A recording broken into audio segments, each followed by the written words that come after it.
The prince was about to say yes, sir, but the maid showed up and revealed a terrible secret. Before we begin this beautiful period romance story, tell me in the comments where you're listening from. I love knowing where you're joining me from. The marble hall breathed with anticipation, though no one dared move. The nobles stood arranged in careful lines, powdered wigs perfectly still, eyes fixed on the young man before them. Prince Edmund Harrington felt every gaze pressing upon his shoulders.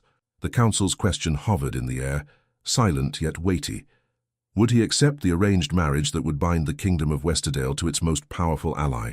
His heartbeat echoed louder than the murmurs dying along the edges of the hall. He knew what the council wanted. He knew what his late father would have expected.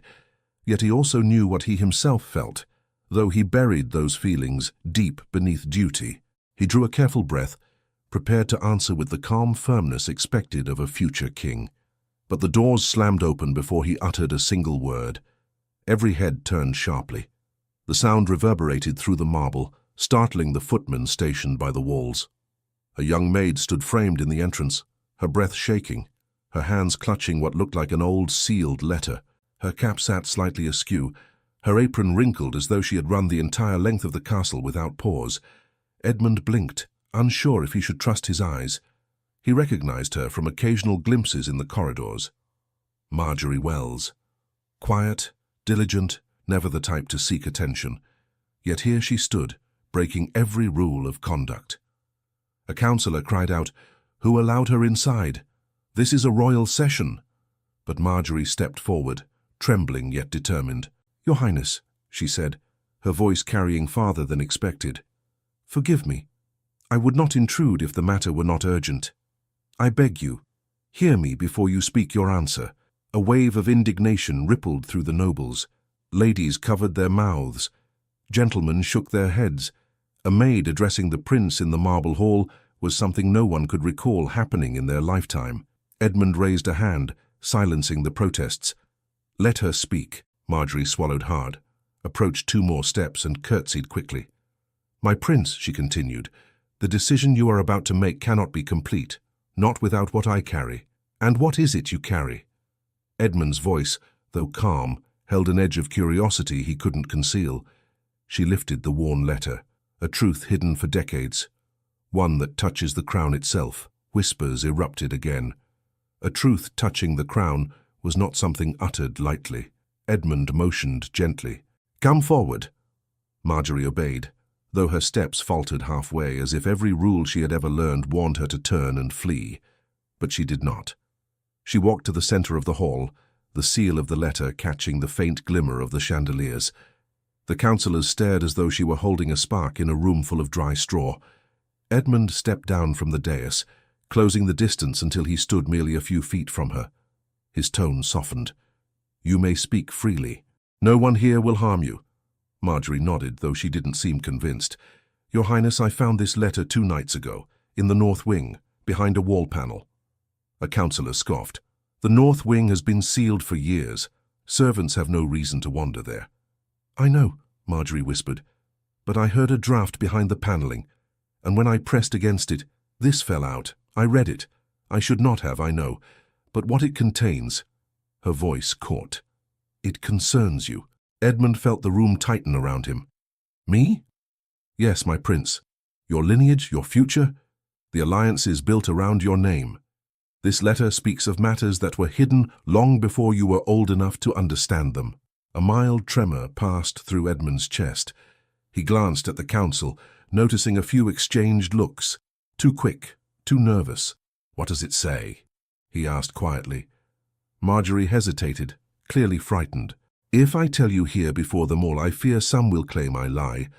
Others may try to stop me. Yet if I stay silent, your Highness may make a choice without knowing the truth." Edmund felt the weight of every watching eye, but his focus remained fixed on her.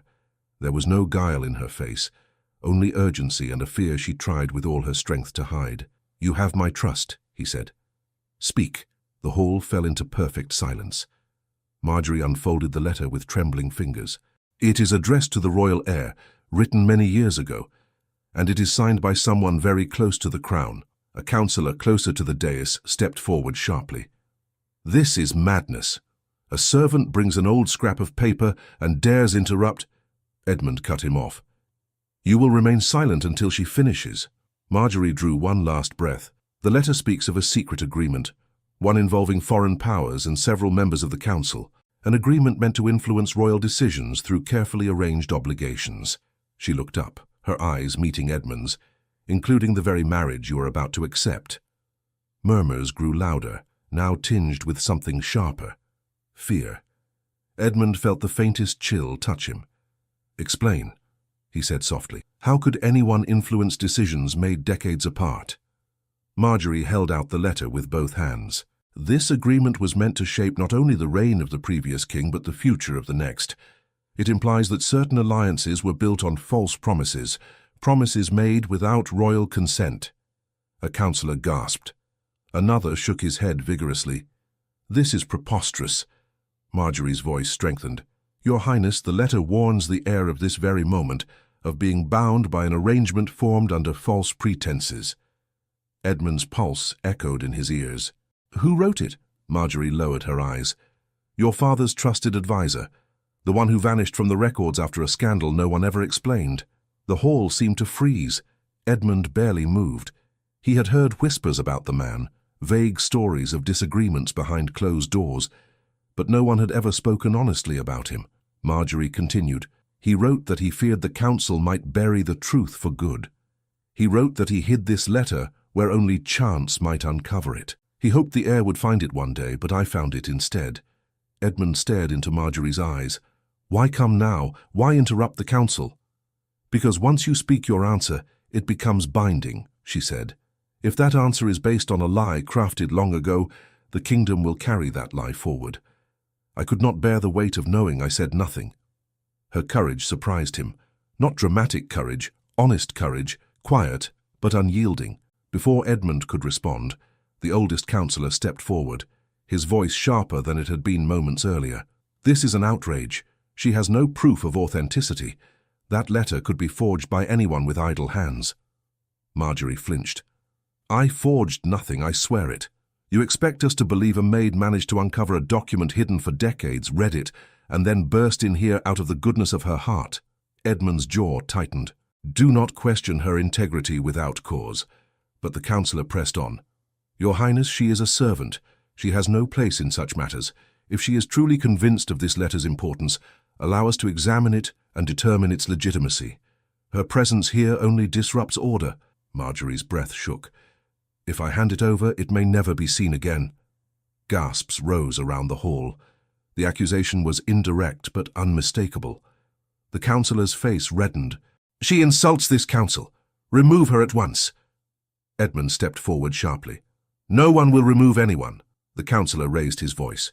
She brings falsehood into the marble hall. She threatens the stability of the crown. This cannot be tolerated. Marjorie clasped the letter closer to her chest. Your Highness, please, let me finish. There is more. Edmund saw tears gathering at the corners of her eyes, though she tried to blink them away. She stood small in the massive room, surrounded by noble hostility, yet she did not run. Something in her steadiness struck him deeply. He turned toward the council. Enough. I will hear her. Every word. Several nobles muttered protests, but none dared contradict him directly. Marjorie unfolded the letter further, the parchment creaking softly. She looked at the lines once more to steady her voice. The advisor writes that he feared certain members of the council were influencing the king, guiding him toward alliances that served personal interests rather than the welfare of the realm. When he refused to support these schemes, they forced him out. Edmund clenched his hands. He had been told the advisor retired due to illness. Nothing more. Marjorie continued. He warns that the same forces would seek to guide the next heir in the same direction, through arranged obligations, through treaties established upon a foundation that was never true. The hall felt smaller, as if its marble walls drew closer with each word spoken. Edmund asked quietly, Does the letter mention names? Marjorie hesitated. Yes. Whose? She looked at the list again, her lips parting slowly as she read the first name aloud. The name echoed across the marble, familiar to every person present. The moment Edmund heard it, his breath halted. The hall went still. Marjorie raised the letter and said, Your Highness, this concerns your bloodline. Gasps rippled through the marble hall, soft but sharp, like tiny cracks spreading across glass. Prince Edmund stared at Marjorie, though his gaze flickered briefly to the councillors. Some wore confusion, others alarm, and a few concealed expressions that troubled him more than anything written in that mysterious letter. He stepped closer. Explain what you mean. How does this concern my bloodline? Marjorie held the parchment as though it might crumble between her fingers. The name written at the top, the name of the man who wrote this letter. It is someone connected to you by trust, not by family. Someone who served your father when your father was still a young prince himself. The oldest councillor drew a sharp breath. Impossible. Marjorie turned toward him, her voice trembling. I read it many times to be certain. It is signed by Lord Cedric Harrington's chief advisor. His name appears in the first line, and he writes as though speaking to the royal heir who would one day ascend the throne. Another councillor stepped forward. The document is false. Cedric's advisor vanished decades ago. No letter of his ever surfaced. Edmund raised a hand. Let her continue. Marjorie nodded, grateful but still shaken. The letter states that Cedric discovered a series of private negotiations conducted without the king's knowledge. They were designed to sway the future heirs' alliances, treaties drafted to create obligations for generations, and he feared the truth would be buried. Edmund frowned. What negotiations? Marjorie looked down again. Meetings between council members and foreign envoys, meetings held in secret. According to the writing, Cedric's advisor stumbled upon documents outlining agreements that contradicted the official treaties. He tried to bring them to light, but was discouraged at every turn. The council murmured in uneasy waves. Edmund could almost feel the air tighten. Discouraged by whom? He asked. Marjorie swallowed. By the same men who supported this current proposal of marriage, Your Highness. A rounded murmur shifted again. The supportive councillors stiffened, but none dared speak. One of them finally broke the silence. Child, you do not understand politics. Cedric was known for his instability. His advisor was no better. If anything, that letter proves their confusion, not a conspiracy. Marjorie shook her head. The writing is clear. He warns that future heirs must speak their decisions freely, that nothing should bind their future but their conscience. She paused, her voice softening. He feared certain members of the council were guiding the crown toward obligations built on deception. Edmund looked at the councillor who had attempted to quiet her earlier. His expression was unreadable, but Edmund sensed tension beneath the surface. Marjorie's voice steadied. I had no intention of stealing anything. I only wished to understand what it meant. When I read that the advisor feared the letter would never be found, I felt I had no choice but to bring it to you. Edmund nodded slowly. Continue. What else does it say? Marjorie unfolded the parchment once more. He describes how he hid the document. He believed Cedric would one day share everything with the royal family, but Cedric never had the chance. The advisor wrote that forces within the council pressured him to remain silent. When he refused, he feared he would be dismissed. He hid the truth instead. The hall fell into silence. Edmund felt the weight of each word. And you found this behind a panel in the north wing? Yes, my prince. You did not copy it, alter it? No, Your Highness, I would not dare. The skeptical councillor stepped forward again, visibly irritated. Your Highness, we must take that letter and examine it. We cannot rely on the account of a maid. She may have found an old piece of fiction, nothing more. Marjorie looked at Edmund, her voice shaking. If the letter is taken now, I fear it may disappear forever. I saw the way certain men reacted when I said it concerned your lineage. The councillor lifted his chin. How dare you imply such intentions? Marjorie held her ground. I only speak what I saw. Edmund interjected before the argument could rise further. The letter remains with her until I say otherwise. The councillor stepped back, clearly displeased. Marjorie took a breath as though preparing to say something heavier still. Your Highness, the advisor states that Cedric was convinced someone intended to shape the Harrington legacy through political pressure. If Cedric had lived longer, he may have revealed everything himself. Edmund's voice grew quiet. Live longer. The records say he died from illness.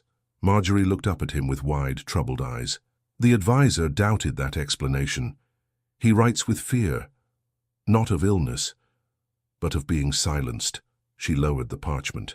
I do not know what happened to him. but I believe he wanted this letter to guide you."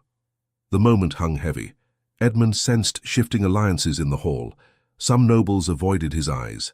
Others whispered among themselves, the edges of their polished composure beginning to crack. A young councillor stepped forward nervously. "Your Highness, even if the letter is genuine, it changes nothing about the necessity of the arranged marriage. Treaties require continuity, not emotional speculation. The kingdom must remain stable." Edmund looked around the hall, his voice calm yet firm. "Stability born from deception is no stability at all." Marjorie closed the parchment carefully. "Your Highness, I did not intend to bring chaos. I only believed you deserved to know the truth before giving your answer." He softened his tone. "You did the right thing coming forward." Several nobles stiffened at those words. One near the front finally asked, "And what of the rest? If Cedric's advisor wrote it long ago, what happened after? Why did none of the Crown's historians mention it?" Marjorie shook her head. "He writes nothing further about it, only that he feared he would never see justice, and that he prayed the next heir would not be bound by the same pressure Cedric endured." The skeptical councillor's voice hardened. "Enough of this. We cannot delay the prince's answer because of a hidden letter no one has verified. Her claims threaten the unity of the crown." Edmund turned toward him slowly. "Her claims or your comfort?" A hush fell. The councillor's mouth tightened, but he did not reply. Another noble spoke, wiser in tone but equally unsettled. "Your Highness, if the letter is true, why surface now? Why not earlier?" "Because I found it only 2 nights ago," Marjorie answered. "Had I known its meaning sooner, I would have spoken sooner. I debated telling one of the stewards, but fear stopped me. Then this morning I realized that if I remained silent, the truth would be buried forever." Edmund studied her. She seemed exhausted, frightened and yet resolute. A simple maid standing before the full council with a secret heavier than any duty she had known. He took another step closer, lowering his voice. "What made you finally come forward?" She hesitated, then answered quietly, "I overheard 2 nobles discussing your answer. They spoke as though it were already decided, as though they cared more for their gains than your welfare. I knew then that the letter mattered." The words fell like stones. Edmund turned to the nobles, his gaze steady. "Who were these men?" No one answered. Marjorie spoke again. "I will not name them without proof, but I heard enough to know the marriage is not as simple as it appears." A sharp sigh came from the skeptical councillor. "This has gone far enough. I demand she be questioned privately. A servant should not influence state affairs." Edmund shook his head. "She has influenced nothing. She has only revealed what was hidden." He looked at Marjorie again. "What else does the letter contain?" Marjorie opened the parchment once more, though her fingers trembled. Her eyes moved swiftly across the writing. "It says the heir must search for truth, even when it is buried under the weight of titles and expectations. The advisor believed the royal family had been shielded from certain political truths to keep them compliant." Edmund exhaled slowly. "He believed we were being guided by unseen hands." "Yes," Marjorie whispered. "Guided without your knowledge." Another noble stepped forward with a tentative voice. "Your Highness, if what she says is accurate, we must reconsider the foundation of the treaty. Perhaps the arranged marriage is not the only way to strengthen the realm." The skeptical councillor turned sharply. "You are being swayed by a servant," the noble answered calmly. "By evidence, not by status." Marjorie lowered the letter, her voice soft but steady. "There is one last part. A warning. The advisor writes that he fears the truth will destroy alliances if revealed, but the lie will destroy something far greater." Edmund's brow furrowed. "What does he say the lie will destroy?" Marjorie lifted her eyes. "The heir's trust in his own counsel." A heavy silence fell across the marble hall. Edmund stood motionless. The councillors remained frozen, as though afraid to breathe and reveal more than their stillness already had. Finally, Marjorie closed the letter and let her hands fall to her sides. "I brought this to you because I believed in your right to know. Nothing more." The skeptical councillor stepped forward again, pushing back the tension with force not of violence, but accusation. "This is an elaborate falsehood. This servant cannot be trusted. Her words are reckless. Her presence here is reckless. I demand that you confiscate that document and dismiss her immediately." Marjorie stiffened. The hall held its breath. Edmund's voice rose, not loud but clear and unshakable. "No one touches her. And no one touches the letter. The counsellor steadied himself, trying once more. Your Highness, you place your trust in the wrong hands. Edmund turned slowly, his eyes fixed on him. Do I? The noble opened his mouth, but no sound escaped. Edmund shifted his attention back to Marjorie. You said the letter is signed. By whom exactly? Speak the name clearly. Marjorie looked down at the parchment, tracing the faded ink with her eyes. Her voice grew soft but firm as she spoke. It is signed by Lord Cedric Harrington's former advisor, the one who disappeared from every record, the one whose name no one has dared speak for years. Edmund felt his breath catch. Who? Marjorie lifted her gaze and said the name that froze the entire hall. The name left Marjorie's lips in a trembling whisper, but the sound carried through the marble hall with astonishing clarity. Alistair Grayson! The effect was immediate. The nobles stiffened as though an icy wind had swept across the room. Several exchanged horrified glances. One lady gasped and gripped the arm of the man beside her. The oldest counsellor shut his eyes, as if hearing the name summoned memories he had spent years trying to bury. Edmund felt something shift inside him. Alistair Grayson, his late father's trusted advisor, quiet, perceptive, unfailingly loyal. The man had taught Edmund his earliest lessons in duty and fairness. Then, without warning, the man resigned from court life and disappeared. Edmund had been barely 7. The adults said nothing beyond vague mentions of ill health and private reasons, but now his name had returned, sharp as a blade. Edmund took a step toward Marjorie, unable to mask the urgency in his voice. Are you certain? Yes, Your Highness, Marjorie replied. His signature is here. I read it over and over to be sure. I remembered hearing his name whispered among older servants, though never openly. A low murmur spread across the council. One noble finally spoke, his voice unsteady. Grayson was dismissed because he lost his judgment. He began imagining threats where none existed. Another added quickly, he was not well. Everyone knew it. Edmund turned sharply toward them. I knew him. He was not unstable. He was thoughtful, measured, always honest. He shifted his gaze to Marjorie. What did he write about himself? She looked down at the parchment again. Only that he feared the truth would vanish with him. He hid the letter so that someday someone might find it, someone who still cared about the integrity of the crown. The skeptical counsellor snapped, Enough of this story. That man was removed from his post for a reason. We must not give life to the ramblings of a disgraced advisor. Edmund's expression hardened. Why was he really dismissed? A tense pause followed.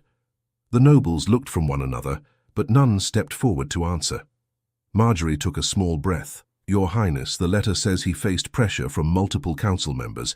He writes that Cedric supported him, but that Cedric feared for his own position as well. Then the letter ends abruptly, as if he had no more time to write. Edmund's eyes narrowed. And this letter was hidden in the north wing. Yes, my prince. The skeptical counsellor shook his head. This is pure fantasy. The north wing has been locked, untouched, Marjorie interrupted, her voice gaining steady courage. Then how did I find the panel loose? How did this letter lie behind it? If someone wanted it forgotten, they hid it well. Another counsellor frowned thoughtfully. If Grayson wrote anything of value to the crown, it should have been preserved, not stuffed behind wooden boards, Marjorie replied softly. Unless someone didn't want it preserved. The hall fell silent again. Edmund paced slowly, his thoughts rapid and unsettled. Grayson served my father faithfully for years.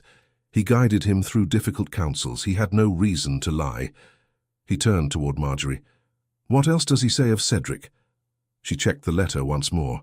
He believed Lord Cedric uncovered documents proving the council was negotiating privately with foreign envoys, pressuring him to support their arrangements. Cedric refused. Grayson says that after Cedric spoke out, the atmosphere changed. The council turned cold. Meetings became closed to him. Edmund inhaled sharply. My father once told me Cedric had disagreed with the council on several matters, but never explained why. He looked toward the skeptical counsellor. Now I see why you are so eager to silence her. The man's face reddened. I only wished to protect the throne from unfounded tales. Marjorie lifted the letter slightly. These are not tales. He glared at her. You are a maid. You cannot possibly grasp political nuance.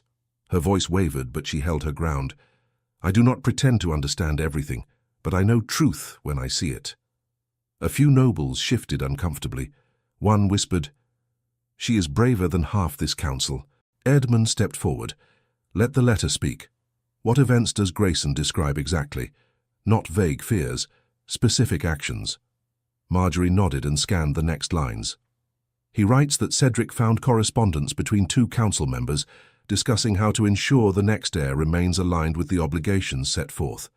Cedric questioned them, but they brushed him aside. Soon after, Cedric's influence waned. He was rarely informed of upcoming decisions." Edmund frowned. "Which council members?" Marjorie hesitated. "He does not name them. He feared the letter would be found." The skeptical councillor sighed loudly. "Convenient." Marjorie turned toward him. "Not convenient. Cautious." Edmund's voice carried more steel than before. "You seem remarkably unsettled by the contents of this letter." The man straightened. "I am unsettled because a servant stands in the prince's hall, threatening the stability of the realm." Edmund stepped closer to him. "Or because the truth threatens yours." The councillor stiffened but said nothing. Another councillor, a younger one, finally spoke gently. "Your Highness, perhaps we should verify the handwriting. Many archives hold Grayson's notes. If it matches—" The skeptical councillor cut him off. "Madness. We waste time on a maid's imagination." Edmund raised his voice just enough to silence the room. "She is the only person here acting without ulterior motive. I will not allow her to be dismissed." Marjorie looked down, overwhelmed. Edmund turned back to her. "Read the next part." She nodded, her hands tightening on the parchment. "Grayson writes that he believed Cedric was preparing to confront the council again, perhaps even request a royal hearing. But before he could gather the necessary documents, his health declined rapidly." She paused. "Grayson implies that Cedric doubted his own illness." The skeptical councillor spoke sharply. "Do not twist this into accusations. Cedric was unwell, everyone knew it." Marjorie lifted her eyes. "Grayson writes that Cedric was strong until he questioned the council's dealings." A wave of murmurs spread again. Edmund's expression grew troubled, but he made no accusation, only listened. Marjorie continued, "The letter ends after a final warning. Grayson writes, 'If you, the heir, find this, take caution with the bonds others try to force upon you. Choose with your own heart, not with the weight of promises forged in darkness. Those who hid the truth will seek to bind you through duty. See with clear eyes.'" Edmund exhaled slowly. "That sounds like him. Always urging me to think for myself." One noble stepped forward hesitantly. "Your Highness, if this is true, then the arranged marriage may be rooted in deception," Edmund finished quietly. "I will not be bound by obligations built on hidden lies." The skeptical councillor's voice rose again, though not in anger, this time in desperation. "If you reject the proposal, the alliance may falter. The kingdom already faces uncertain times." Edmund turned toward him. "If the alliance depends on deceit, it is no alliance at all." The man opened his mouth to argue, but the prince had already turned away. Marjorie lowered the letter and held it close, as though shielding it from hostile eyes. "Your Highness, I understand the risk, but I could not stay silent once I read his words." Edmund met her gaze. "You did what few would dare." She looked down. "I feared you would think me foolish or worse." "I think you brave." A faint blush rose to her cheeks, though she quickly looked away. A younger councillor cleared his throat. "We must examine the letter formally, compare it with actual documents." Marjorie shook her head. "If it leaves my hands now, it may be lost." The skeptical councillor snapped. "Lost? Or protected from tampering?" Marjorie flinched. "I have tampered with nothing." Edmund stepped between them. "You will not speak to her like that." The oldest councillor, who had remained still until now, finally stepped forward, leaning slightly on his cane.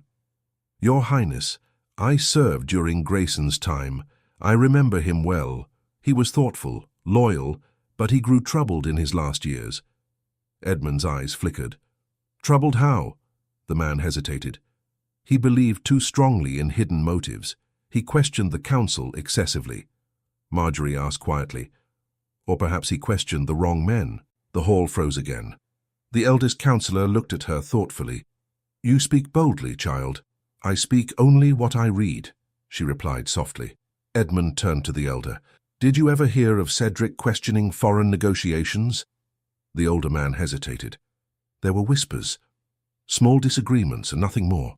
Why were the whispers never brought to my father's attention? The elder looked away. Edmund let the silence settle before he spoke again. This letter changes everything.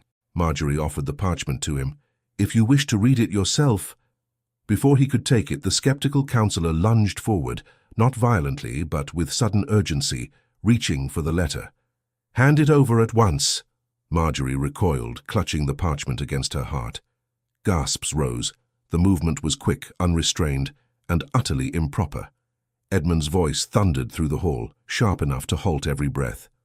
No one touches her. Not until I decide. The counselor froze mid-step, mortified but unable to retreat gracefully. His hand hung suspended in the air like a man caught in the middle of a confession. Edmund's jaw clenched. Explain yourself. The counselor lowered his hand slowly. Your Highness, I feared she might damage it. Old parchment is fragile. Marjorie whispered. I have kept it safe. Edmund's eyes narrowed. I know. He turned slightly, his gaze sweeping across the hall. And before this council makes another attempt to silence her, hear this. I will investigate every word in this letter. Uncertainty rippled through the nobles. Some looked away. Some exchanged glances filled with dread. Marjorie held the document close, her expression a mix of fear and resolve. Your Highness, she whispered, there is one final line at the bottom, one I did not read aloud. Edmund stepped closer. What does it say? Marjorie looked up, her eyes wide. It names someone Grayson feared most, someone he believed would stop at nothing to shape the future of the crown. Who? Edmund asked. Marjorie lifted the parchment with trembling hands and read the last name written in fading ink. Marjorie's voice trembled as she prepared to speak the final name. The parchment shook in her hands, though she tried to steady it. The nobles leaned forward despite themselves, drawn by the tension that cracked through the hall like distant thunder. Edmund waited, breath tight in his chest, as though the air itself hung on her next word.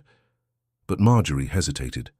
Her eyes scanned the faded ink once more, and her face paled. The councillors shifted, some visibly anxious, others steeling themselves as if bracing for accusation. Edmund stepped closer.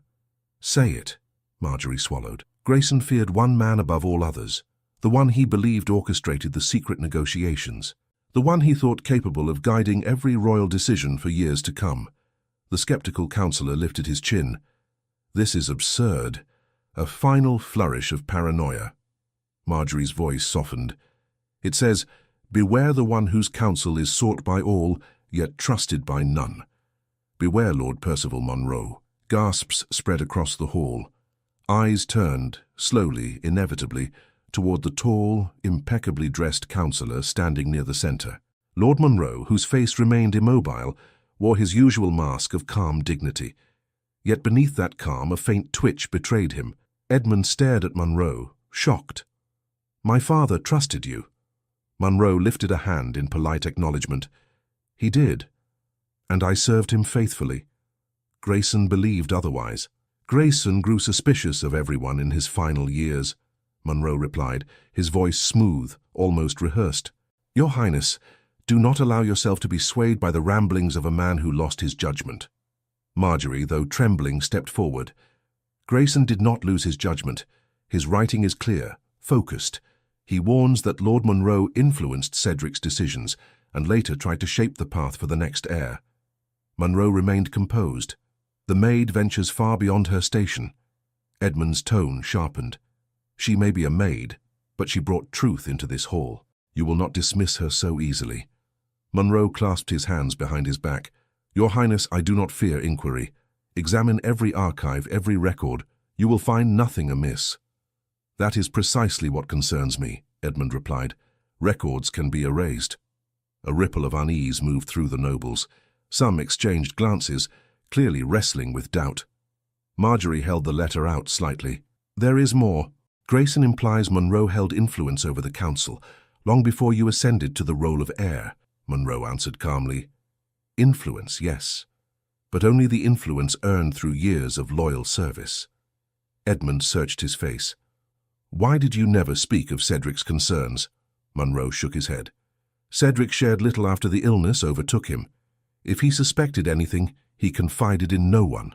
Marjorie raised her voice, though fear threatened it. But the letter says Cedric planned to address the council, that he feared for the kingdom's future. And yet he never did, Munro countered smoothly. Why? Because he realized his fears were unfounded, or because illness took him before he could think clearly? Edmund's jaw tightened. Or because someone stopped him? A collective breath caught. Munro frowned, insulted. Your Highness, you insult your own council with that insinuation. I have said nothing definitive, Edmund replied, but I will seek truth. Marjorie lowered the parchment slightly.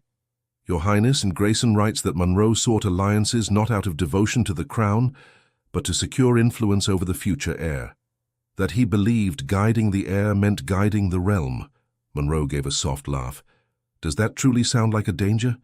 Every advisor hopes to guide their sovereign, but not through deception, Marjorie said quietly. Edmund stepped toward Munro. Did you know of these alleged private negotiations?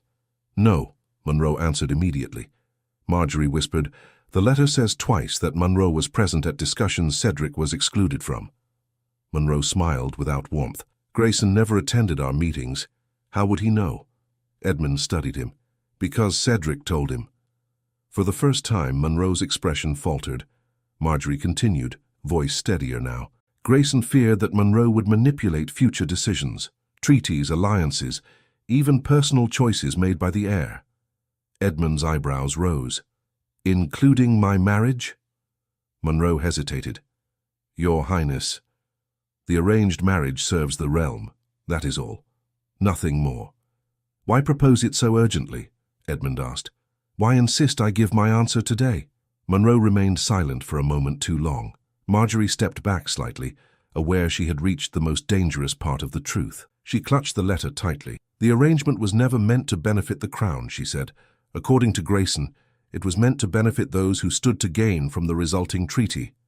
Munro replied, his voice steadying. Your Highness, the Maid reads too much into faded words. Grayson was not in his right mind. Edmund shook his head. This letter is too deliberate to belong to a confused man. Marjorie nodded. He wrote it to protect you. The skeptical councillor spoke again, though far less confidently. Your Highness, even if this letter were written with sound mind, it is still a single piece of evidence from a man who left court under troubling circumstances. Edmund turned on him with a sharp gaze. Troubling? Or silenced? A cold hush swept the hall. The nobles eyed Munro again, uncertainty clouding the room. Munro straightened. Your Highness, he said carefully, it is dangerous to place your trust in a servant with no understanding of political intricacy. This is the future of the kingdom, not a story spun from shadows. Edmund looked at Marjorie. Her face was pale but resolute. She did not hide behind her station or beg for approval. She simply held the truth. He turned back to Munro. How did Grayson leave court? Munro blinked. He retired. Marjorie lifted the letter. Grayson writes that he feared he was being pushed out. Munro replied swiftly. He misinterpreted concerns about his behavior. Edmund's voice grew firmer. And Cedric? How did he decline so suddenly? Munro hesitated, a flicker of surprise crossing his eyes before he concealed it again. I do not know. His physicians found no cause. Marjorie spoke softly. The letter says he feared for his safety. Edmund's gaze sharpened. Why would he fear for his safety, Lord Munro? Munro spread his hands. Ask the dead, my prince. I cannot answer for them. Edmund stepped closer. But you can answer for yourself. The tension stretched thin, ready to snap. Munro's composure flickered again, and Marjorie saw it, the tiny lapse that betrayed a guarded mind. A younger councillor finally stepped forward. Your Highness, I believe we must request access to the archives. We must confirm the handwriting, the dates, the seal. The skeptical councillor objected. This could destabilize. It already has, Edmund interrupted. And it must, if truth demands it. The hall fell silent again. Marjorie took a small step backward, overwhelmed by the intensity of the confrontation she had sparked. She had never imagined standing in the marble hall, speaking truths that could alter the kingdom's course. Edmund turned to her gently. You have shown courage few possess. She looked down. I only did what I believed was right. Monroe cleared his throat. Your Highness, enough delay. The arranged marriage will secure our position with the Northern Alliance. If you reject it, you risk the stability your father worked so hard to build. Edmund replied, If my father built stability on deception, then it was never stable. Monroe's expression hardened. Do not discard the future for the sake of a letter found by chance. Edmund did not flinch. A chance that may have saved me. Marjorie carefully folded the letter and held it protectively against her apron. Your Highness, there is something else. Edmund turned toward her immediately. What is it? It concerns the arranged marriage directly, she whispered. Grayson writes that the foreign envoys expected compliance only because they believed certain council members had already influenced your father long ago. Her voice dropped even lower. He feared those envoys would use you the same way. A shocked murmur filled the hall. Edmund's face hardened with sudden realization. Monroe spoke quickly. Your Highness, the maid misreads. Edmund cut him off. She reads truth. Truth you hoped I would never hear. Monroe bristled. Is that an accusation? It is a warning, Edmund answered, and one I intend to heed. Marjorie's hands tightened around the letter. Your Highness, Grayson ends the letter by saying that the most dangerous man is the one who stands closest to the heir while claiming to protect him. Edmund's voice dropped. The one who stands closest. Monroe held his gaze, calm but strained. I have advised you faithfully for years. And I, Edmund said quietly, begin to wonder at the cost. Marjorie looked at Edmund with quiet fear, sensing the turning point unfolding around them. Edmund's voice softened. Read the last line. She hesitated. Your Highness. Read it. Marjorie closed her eyes for a moment, then unfolded the parchment once more. She found the final sentence and whispered it aloud so all could hear. Trust only the one who brings you truth without seeking reward. Her voice echoed through the marble hall. Every gaze slowly shifted back to Edmund. He stood still, his expression unreadable. But something fierce and new steadied his posture. Something awakened. The nobles sensed it. The moment before order breaks. Edmund turned toward Marjorie. Give me the letter, he said. Marjorie stepped forward, placing the parchment carefully into his hands. He held it as though holding the weight of 2 decades hidden in ink and silence. Then Edmund lifted his eyes to the council and said in a voice that resonated through every corner of the hall, From this moment on, nothing continues until every truth in this letter is investigated. The hall erupted with shock. Voices rose, protests echoed, accusations flew. Marjorie's breath caught as she saw the councillor closest to Monroe whisper something hurriedly in his ear. Edmund noticed too. He stepped toward them sharply. What did you say to him? He demanded. The councillor blanched but tried to maintain composure. Nothing of importance, Your Highness. Edmund narrowed his eyes. Repeat it. The man hesitated. Marjorie felt her stomach tighten. Edmund stepped closer still. I said repeat it. The councillor swallowed. I only warned Lord Monroe that this may be the moment we feared. Edmund stared at him. Feared? The man went pale, and Marjorie realized the truth before anyone could say it. They were hiding something. Edmund's voice dropped to a cold whisper. What moment? The councillor backed away slightly, his hands trembling. The moment. The moment. When the heir begins asking questions he was never meant to ask. Edmund froze. Marjorie stepped forward, her own breath unsteady. Monroe turned sharply toward the councillor. You fool! Edmund's eyes widened, and the councillor, panicked, driven by fear rather than malice, blurted out the words that silenced the hall more completely than any command could. Your Highness, there were discussions meant only for the previous king, discussions you were never meant to hear. The words hung in the air like a bell tolling over an empty field. Every noble froze.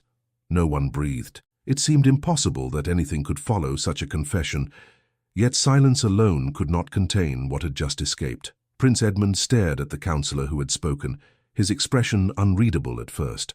Shock, disbelief, anger, and something else flickering beneath. Betrayal, perhaps, the kind that sits too deep to name. He stepped forward slowly. You will explain every word you just uttered. The councillor's lips parted, but before he could speak again, Lord Monroe raised a hand. "Your Highness, he speaks out of fear, not truth. You know how pressure twists a man's thoughts." Edmund turned sharply toward him. "I know when a man reveals himself by accident." A murmur swept across the hall. Lord Monroe straightened, trying to restore control. "Your Highness, discussions existed, yes, but not of conspiracy or deceit, only of strategy. Matters too complex for a child, and so they were withheld until the day you ascended the throne." "Then why hide them from me now?" Edmund asked. "I am no longer a child." Monroe hesitated. "Because the truth is cumbersome. It risks misunderstanding." Marjorie stepped forward, voice soft but steady. "Truth does not fear misunderstanding, my lord. Only lies do." Monroe shot her a cold look. "Your boldness is becoming excessive." The oldest councillor cleared his throat. "Your Highness, perhaps we should move this discussion to a private chamber. The hall is not the place." "No," Edmund said firmly.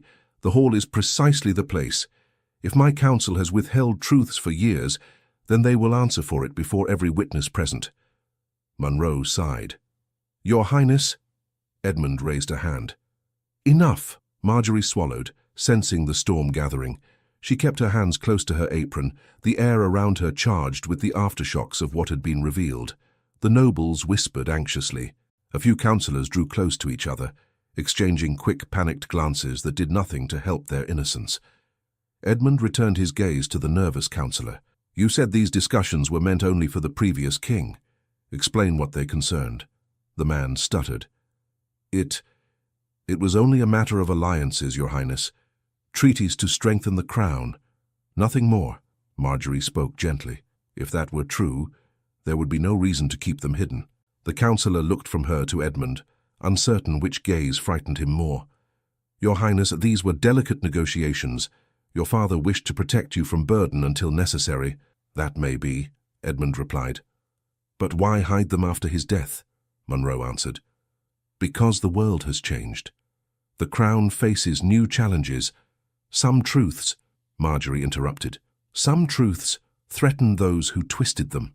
Monroe glared at her again. "This girl presumes far too much." "She saved your future heir from deception," a younger councillor muttered. Monroe turned sharply. "You doubt me now?" The young man lowered his gaze but did not retract his words. "I doubt what I cannot understand." Monroe took a step toward Edmund. "Your Highness, you must not allow the emotions of a frightened servant to cloud your judgment." Marjorie felt the sting of humiliation before anyone else reacted. Her cheeks warmed and her breath caught. A few nobles exchanged scoffs, quietly agreeing with Monroe. A maid in the marble hall standing at the center of state matters, it was unprecedented, and for some, unforgivable. The skeptical councillor nodded vigorously. "Indeed, she oversteps her bounds. Her presence alone is inappropriate." The oldest councillor added reluctantly, "Perhaps she should be removed until proper procedures are followed." A lady whispered, "She must return to her station." Enough of this display. The humiliation washed over Marjorie in a sudden wave, sharp, stinging, impossible to hide. She lowered her eyes, clutching her hands together. She had expected resistance, but not the collective dismissal of her very worth. "Enough," Edmund said sharply. But the nobles were already emboldened. Monroe spread his hands in feigned sympathy. "Your Highness, we do not wish to shame the girl, but her intrusion disrupts the natural order. She is overwhelmed, confused. Let her rest while we settle these matters properly." Marjorie felt the words like a blade, not violent but cutting all the same. Edmund stepped forward. "She is not confused. She brought me truth," a councillor whispered loudly enough for the hall to hear. "Or lies she believes to be truth." Marjorie flinched. Another added, "She admits she read the letter alone. She may have misunderstood everything." "Yes," another said, "or perhaps she seeks favor. A servant lifted to the center of politics. Who would not seize such an opportunity?" Marjorie's face flushed with sudden heat. Her heart pounded painfully in her chest. Edmund's voice rose.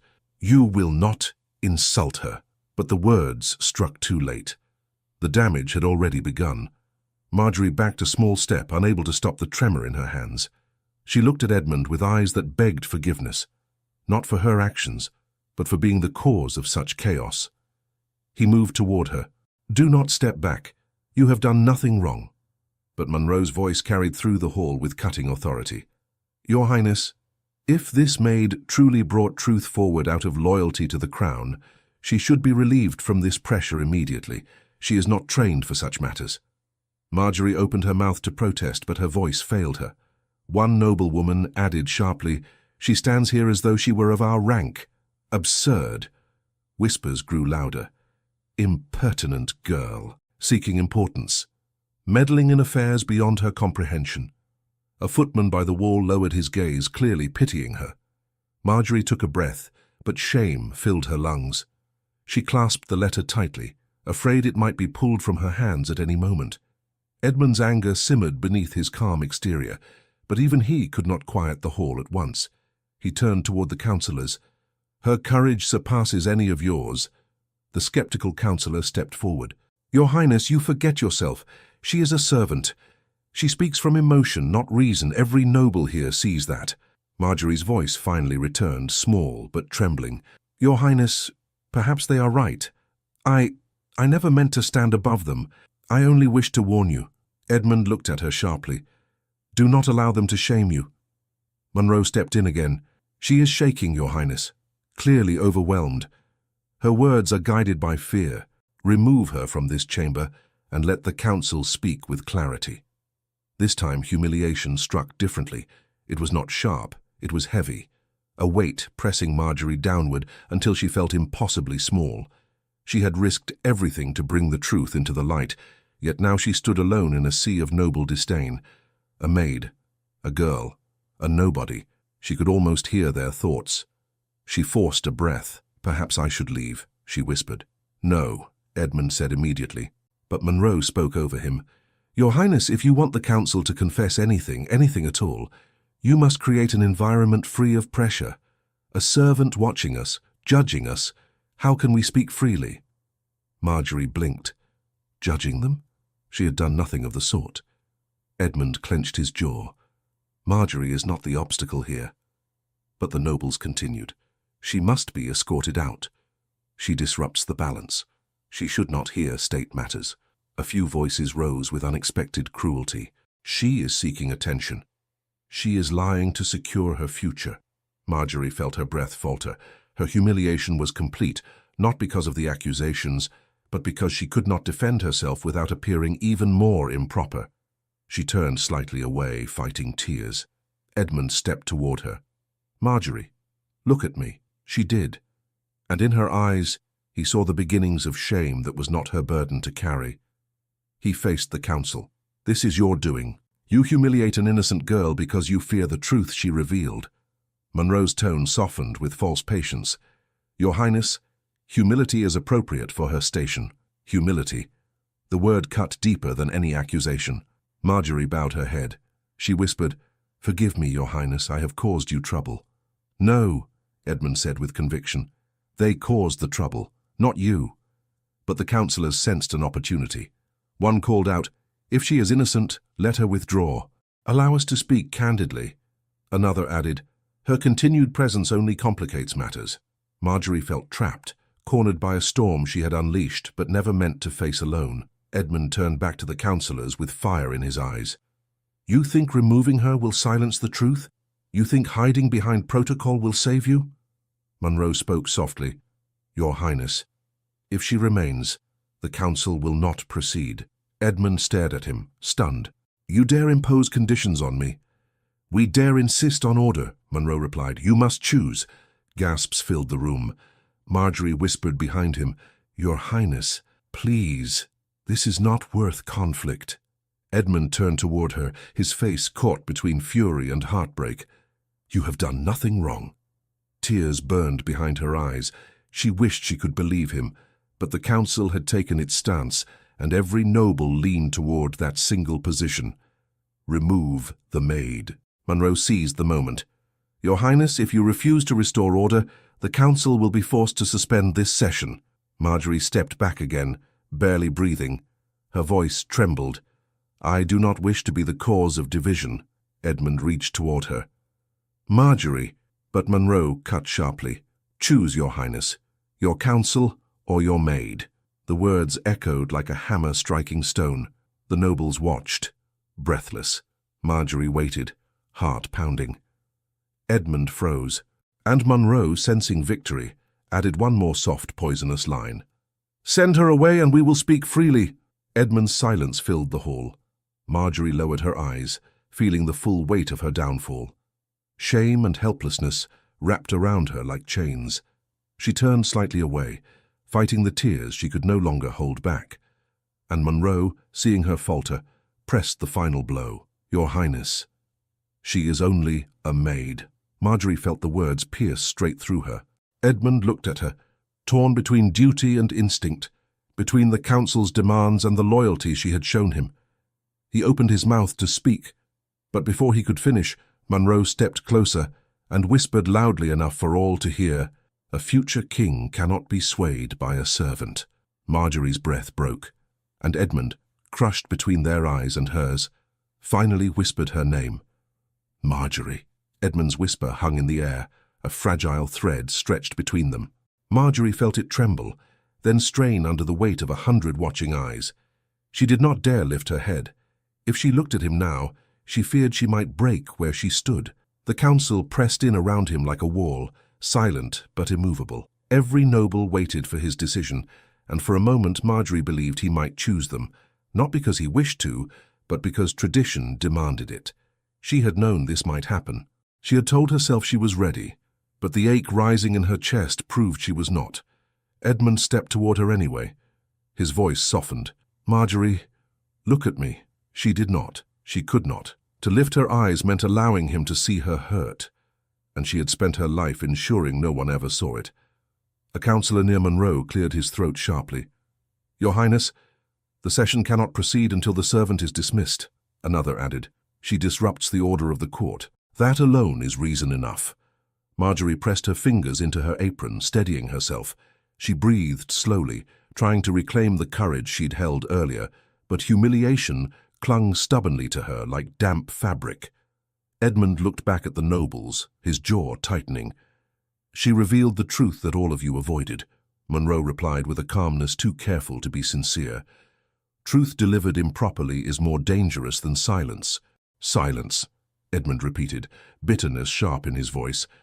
"You speak of silence as though it were virtue." Monroe inclined his head slightly. "Only when truth lacks context." A ripple of agreement passed through the nobles. Marjorie felt it like a weight pressed across her shoulders. These men would never listen to her. They could not see past her apron or her station, and Edmund, though he stood between her and their cruelty, could not shield her forever. She finally lifted her gaze to him. Her voice was thin but steady. "Your Highness, I cannot remain if it causes harm." "It is not you causing harm," he replied, "but they believe it is, and you need them to speak honestly." A councillor muttered, "Then she understands her place after all." The words struck her, but Marjorie forced herself not to react. Edmund took another step toward her, lowering his voice. "You are not dismissed. You did nothing wrong." Marjorie felt her chest tighten. His loyalty meant more than she could express, but she saw the council gathering strength the longer she remained, and she could not bear to be the reason Edmund struggled to uncover the truth written in the letter. "My prince," she whispered, "if I stay, they will refuse to speak. If I leave, they will reveal what you seek." Edmund hesitated. His breath caught, and for a heartbeat, the hall grew quiet enough for Marjorie to hear her own pulse. Monroe's voice broke the silence. "Your Highness, you must choose." Marjorie stepped back. "Allow me to leave," she said softly. Edmund turned to her sharply. "No." She forced a small, trembling smile. "I will not go far, and I will not hand the letter to anyone but you. But please, let the council speak without fear of me." The noble scoffed at the idea that she could inspire fear, but Edmund heard the truth behind her words. "Marjorie, I do not want you to feel you must shrink in order for them to stand." She blinked back the threat of tears. "I will not disappear, I only step aside." He looked at her, torn between everything he had been raised to uphold and everything he felt now, feelings he had not yet named, but that shone through the way he looked at her as though she were not a servant standing among nobles, but the one person he could trust. Finally, Edmund exhaled slowly. "You may leave the hall," he said, but his voice carried quiet anguish. Only the hall, and only until I call you back. Marjorie bowed her head. Yes, Your Highness. Several nobles immediately sighed in relief. Munro even allowed himself a faint smile of satisfaction, but Edmund's eyes never left Marjorie, not even as she stepped back from the center of the chamber. She kept her chin low, hiding the tremor in her steps. The moment she turned from him, the whispers resumed, cruel, dismissive, triumphant. She should never have entered. Presumptuous. Imagine a maid claiming she carries truth. Their voices curled around her, but Marjorie walked with as much dignity as she could gather. Reaching the tall doors, she paused, gripping the handle for strength she barely possessed. Just before she stepped out, Edmund spoke again. Do not go far. She nodded without turning back, afraid the sight of him might undo whatever small composure she had left. As soon as the doors closed behind her, the marble hall exhaled. Sharp, relieved, expectant. Edmund turned slowly toward the council. His expression had changed. The softness in his eyes remained, but the sadness had hardened into something steadier, resolve. Now, he said, voice firm, you will speak freely. Munro stepped forward with calculated calm. We will, Your Highness, but know that emotion often leads to misinterpretation. Without the servant's presence, the council can now address this matter rationally. Edmund's gaze sharpened. You imply she is irrational? She is overwhelmed, Munro corrected smoothly. Anyone in her position would be. Yet she was the only one brave enough to reveal what you wished hidden, Edmund replied. Munro paused, but only for a fraction of a second. Her intentions may be honest, but her understanding is flawed. Edmund frowned. Then enlighten me. Munro nodded, gladly. But let us begin with what truly matters. Cedric Harrington. A whisper passed through the nobles again. Cedric's name always carried weight even after all these years. The older councillor spoke softly. Your Highness. Cedric had a sharp mind, but he grew difficult near the end. He doubted every decision made around him. Edmund asked, did he doubt for no reason? The man hesitated. He doubted because Grayson filled his head with theories. Grayson, Edmund repeated. Or truth, Munro answered. The truth is that Cedric believed he saw conspiracy in every conversation. He wrote letters, many letters, none of which held coherence. But the letter Marjorie found is coherent, Edmund said. Munro nodded reluctantly. Coherent, perhaps, but misguided. Edmund took the folded letter from his pocket. Grayson names you directly. Munro smiled faintly.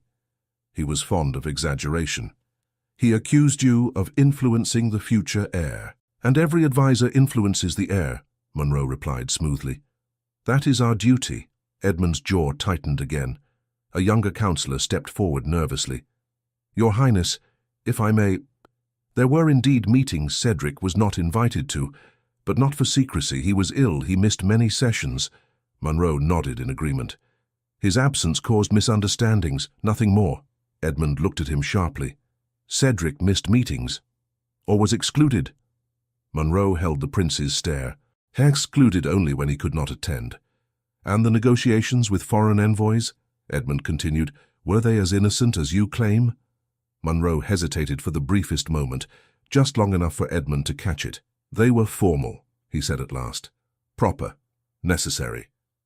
Edmund's voice dropped. Yet not documented. Munro tensed. Some discussions precede documentation. Edmund leaned in slightly. But not all. Munro opened his mouth, then closed it again.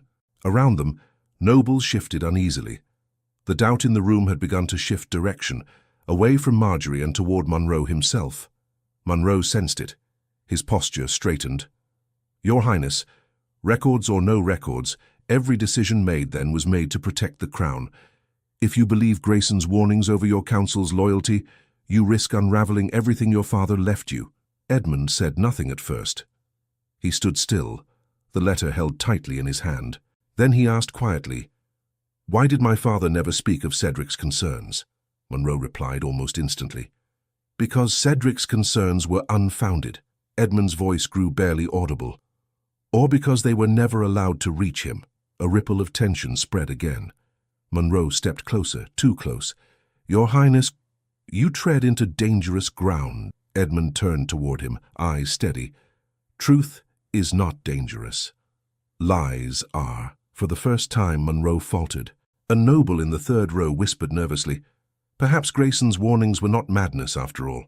Another murmured, "If Monroe knew—" Monroe spun toward them. "Enough." Edmund studied him carefully. He recognized fear. Monroe regained composure quickly. "Your Highness, ask what you wish, I will answer. But understand this, Marjorie Wells cannot be your compass." Edmund frowned. "And why not?" "She is a servant," Monroe replied simply. "She sees through emotion, not judgment. She reads a letter and assumes she grasps the entire truth." Edmund stepped closer. "She saw what others chose to hide." Monroe's voice hardened. "She saw a fragment." "A fragment that terrifies you," Edmund replied calmly. "Why?" Monroe's eyes flickered. "I am not terrified." Edmund said nothing. The hall grew quiet again. A young nobleman stood. "Your Highness, allow the rest of us to speak openly. We have questions as well." Monroe turned sharply. "Sit down." The young man hesitated, then remained standing. Edmund nodded toward him. "Speak." Monroe whispered urgently, "Your Highness." Edmund silenced him with a single raised hand. The young noble cleared his throat. 2 years ago, I saw Lord Monroe receive an envoy privately. It was late evening. I thought little of it then, but now, after hearing Grayson's warnings, I wonder why that meeting was never recorded. The hall erupted with murmurs. Edmund's gaze shot toward Monroe. "Is that true?" Monroe straightened. "A harmless discussion." "About what?" Edmund asked. Monroe hesitated again, and in that hesitation, the hall felt the ground shift. The nobles watched Monroe with new suspicion. Edmund took another step. "What were you discussing?" Monroe opened his mouth, but before he could answer, the doors of the marble hall burst open. Marjorie stood there, pale, breathless, eyes wide with panic. The hall fell silent. Edmund rushed toward her. "Marjorie? What happened?" She lifted her trembling hand and pointed behind her. "Your Highness," she whispered. "Someone tried to take the letter from my hands." Marjorie's words stopped every whisper, every shifting foot, every indrawn breath. The nobles froze in their places, as though the marble beneath them had hardened around their shoes. Edmund reached her side in an instant, his voice low but urgent. "Who tried to take it? Tell me." Marjorie pressed a hand to her chest, attempting to steady her breath. "I stepped into the corridor. I walked only a few paces. A man approached quickly, as though he had been waiting. He did not touch me, but he reached toward the letter and said I must surrender it for proper handling. He said he'd been sent." Her voice wavered as she met Edmund's eyes. I refused, and then he turned and walked away without another word. The nobles exchanged uneasy glances. A few looked toward the door as if expecting the mysterious intruder to reappear. But Marjorie stood alone, shaken, yet still clutching the folded parchment against her apron. Edmund's hands curled into fists at his sides. "Which man? Did you see his face?" Marjorie nodded slowly. "I did. He wore the crest of the royal staff, but it was not one of the usual attendants." Monroe stepped forward, lifting his hands in a placating gesture. "Your Highness, surely the man acted from confusion. The castle is filled with attendants assigned to manage documents. He may have believed the letter required immediate examination." Marjorie shook her head firmly. "He did not greet me. He did not bow. He simply reached for the letter and told me I had no right to keep it. That is not confusion." A few nobles murmured in agreement. Others shifted uneasily, unwilling to speak. Edmund turned toward the council, his expression sharp. "Who among you sent someone after her?" Silence answered him. He scanned their faces, searching for the slightest twitch. "Well, who?" Monroe stepped forward again, voice smooth. "Your Highness, none of us would dare give such an order. The council acts only in this chamber. Perhaps a guard acted independently." Marjorie shook her head. "He was not a guard." The skeptical councillor cleared his throat. "The girl may have been mistaken. Fear plays tricks on the eyes." Marjorie glared at him through her tremor.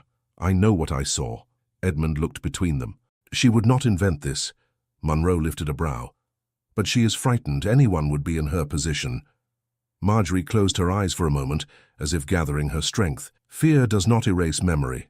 Edmund stepped in front of her protectively, turning back to the council. This is no coincidence. Someone wanted the letter removed from her possession, and someone knew precisely when she stepped outside. A noblewoman whispered. Then someone is watching us even now. The older councillor leaned toward Monroe. You assure us control, yet control slips through your fingers. Monroe stiffened. Control remains intact. No, Edmund said. It does not. Marjorie stepped forward slightly, her voice trembling. Your Highness, I fear the letter is not safe, not even in my hands. Someone may try again. Edmund took a sharp breath. Let me hold it. She hesitated, looking down at the fragile parchment between her fingers. For a moment, she seemed torn between handing it over and protecting it with her life. But at last she lifted it carefully and placed it in Edmund's outstretched hand. When his fingers brushed hers, her breath caught, but she quickly stepped back. Edmund faced the council. The letter stays with me now. No one touches it. No one sees it without my command. A thick silence followed. Marjorie sensed the nobles recalculating their alliances and fears. Some looked fearful of the secret now in Edmund's possession. Others seemed relieved, as though the letter had been a burning coal passed from one trembling hand to another.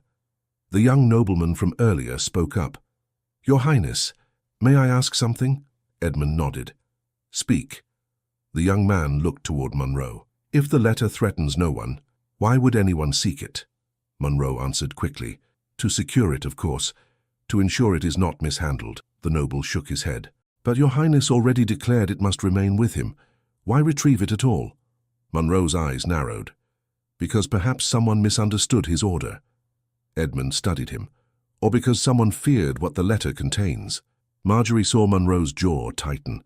Even that fraction of a movement seemed louder than any accusation. The older councillor finally spoke with a weary sigh. Your Highness, perhaps this has gone too far. The letter causes unrest. The council must address its contents calmly. Edmund faced him. Then answer plainly. Did you know of these secret negotiations? The man looked away. I heard whispers, yes. But I did not participate. And did you remain silent? Shame flickered across his face.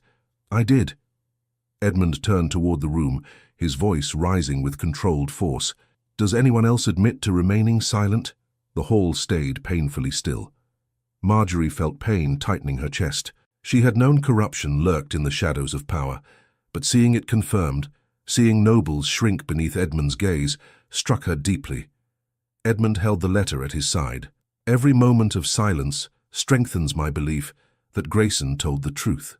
Monroe forced a smile. Your Highness, Grayson's words were the fears of a troubled man. Do not let them cloud your judgment.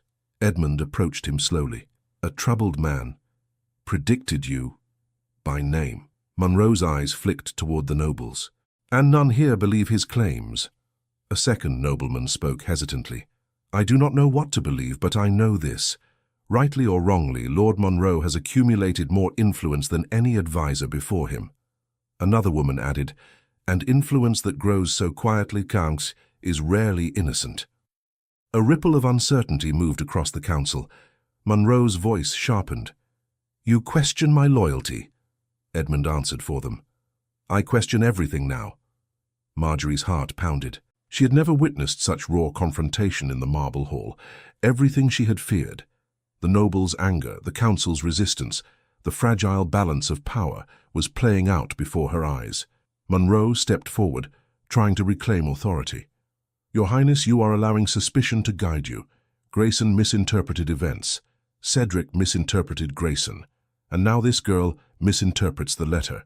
You cannot govern by the fears of those beneath you. Marjorie felt heat rush through her cheeks. I am beneath no truth. Monroe turned sharply. Be silent. Edmund's voice cut through the air. She will speak when she chooses. Monroe froze, stunned. Marjorie's breath trembled.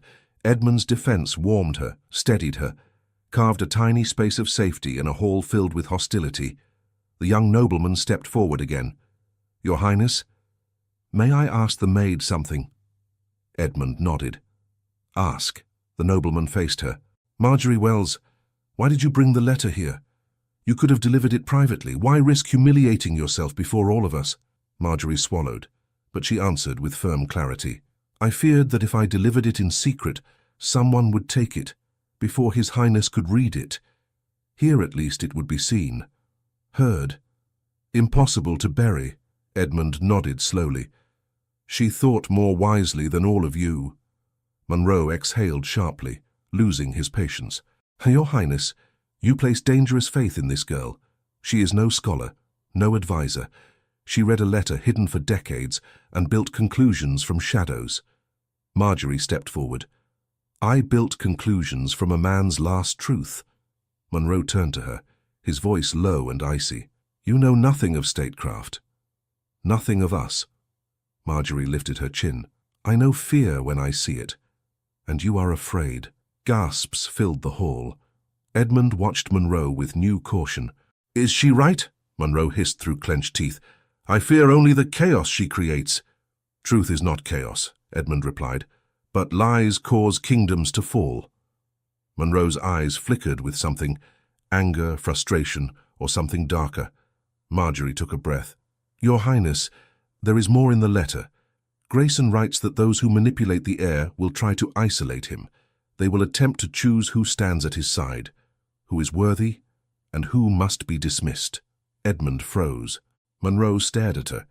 Marjorie continued, her voice trembling now. He warns that the heir's greatest vulnerability will not be an enemy, but the council that claims loyalty while hiding its own designs. Monroe's voice sharpened like a blade drawn too quickly. You twist his words. No, Marjorie whispered. You fear them. Edmund narrowed his eyes. Lord Monroe, did you send someone after the letter? Monroe replied. No. Did you order it? No. Did you know someone would try? Monroe did not answer. A single breathless pause filled the hall. Edmund spoke quietly. Your silence speaks louder than any confession. Monroe forced a smile. Your Highness, I assure you. Then Marjorie gasped softly. Her eyes widened, not with fear but with sudden realization. She pressed a hand over her mouth. Edmund turned to her. What is it? Marjorie pointed trembling at the floor beneath the dais. Your Highness, the seal on the letter. It matches the crest engraved on Lord Monroe's signet ring. The hall erupted into gasps, sharp and disbelieving, as Marjorie's trembling finger pointed toward the ornate signet ring on Lord Monroe's hand. A ring he wore every day. A ring engraved with a crest so familiar no one ever thought to question it. The same crest, Marjorie insisted, that sealed the letter Grayson hid decades ago. Lord Monroe froze mid-breath. His hand, the one adorned with the ring, lowered slowly toward his side, as though he feared any sudden movement would draw even more attention. His face did not change, but a faint twitch in his jaw betrayed him. Edmund stepped forward at once. Show your hand. Monroe hesitated. Your Highness. Show it. The command rang through the marble hall, impossible to ignore. Every counselor watched, many of them with thinly veiled fear, as Monroe reluctantly lifted his right hand. The gold ring glinted under the chandeliers, its engraved crest clear. A hawk with outstretched wings clutching a broken quill. Marjorie swallowed. There. Grayson used that exact crest to seal the letter. Monroe lifted his chin. An absurd coincidence. That crest belonged to many late advisors. No, Edmund said sharply. Only to 3. My father, Cedric, and you. A whisper passed through the nobles like a cold draught. Monroe's voice warmed into calm defiance. Your Highness, the crest is common among a certain circle of advisors. It symbolizes service. Anyone who possessed a similar ring could have sealed that letter. Marjorie shook her head. The wax mark is precise. The indentation, the shape of the hawk's beak, is the same slight curve as yours. Grayson trusted symbols. He knew whoever found the letter would recognize the seal. Monroe gave a soft, hollow laugh. The maid becomes an expert in heraldry now. Marjorie met his gaze. Only in truth. Monroe took a step forward. Your Highness, this is preposterous. Even if the seal matches, it proves nothing. It is more likely the maid is confused by years of dust and cracked wax. Marjorie's voice steadied. I looked closely under light. The wax had not cracked cleanly. The seal remained almost perfect. Edmund approached Monroe. Remove the ring. Monroe stiffened. Your Highness, surely. Remove it. Monroe held Edmund's gaze for a long moment, then finally tugged the ring free with a controlled motion. He placed it in the prince's open hand. Edmund examined it carefully, then compared it to the back of the letter, holding the parchment close enough for the nobles to see. A murmur broke across the hall as the similarities became unmistakable. The hawk's wings, the slight tilt of its head, the broken quill angled just so. Edmund looked up. Explain this. Monroe offered a slow, patient smile. Your Highness, your father once entrusted me with such a ring. Perhaps Grayson borrowed mine without my knowledge. He often visited the advisors' chambers. Marjorie stepped forward. The letter was sealed decades ago. Were you serving the crown then? Monroe's eyes flickered. No. I inherited the ring only years later. Edmund frowned. My father died when I was 14. You inherited the ring after his passing, not before. Monroe hesitated only a heartbeat. Your Highness, the crest was not exclusive. Others could have carried it. Marjorie shook her head firmly. Grayson wrote that the seal belonged to the very man he feared. He hid the letter because of it. A noblewoman whispered to her neighbor, Grayson feared Monroe. Another murmured, then the letter's warning was real.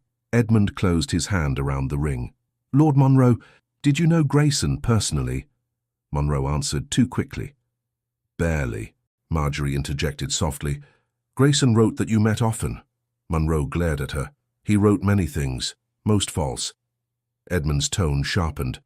Were they false? Your Highness, answer the question.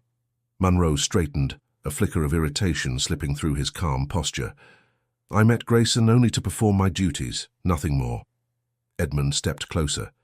And did you ever see the man Grayson feared would manipulate the air? Monroe's throat tightened. No, Marjorie whispered. But he named you. Monroe's patience snapped. Do not place faith in a servant's interpretation of a dead man's fears. Marjorie recoiled slightly at the force of his voice. Edmund noticed immediately. Lower your tone, Edmund warned. Monroe exhaled sharply. Your Highness, you gather conclusions from coincidence and frightened speculation. A seal alone means nothing. Then why attempt to take the letter from Marjorie's hands? Edmund asked quietly. Monroe blinked. I did no such thing, but someone did, Marjorie said. Right after I stepped out, someone who moved with purpose. Edmund's gaze hardened. You knew she carried the letter. So did many, Monroe replied quickly. Anyone could have sought it. Edmund looked toward the nobles.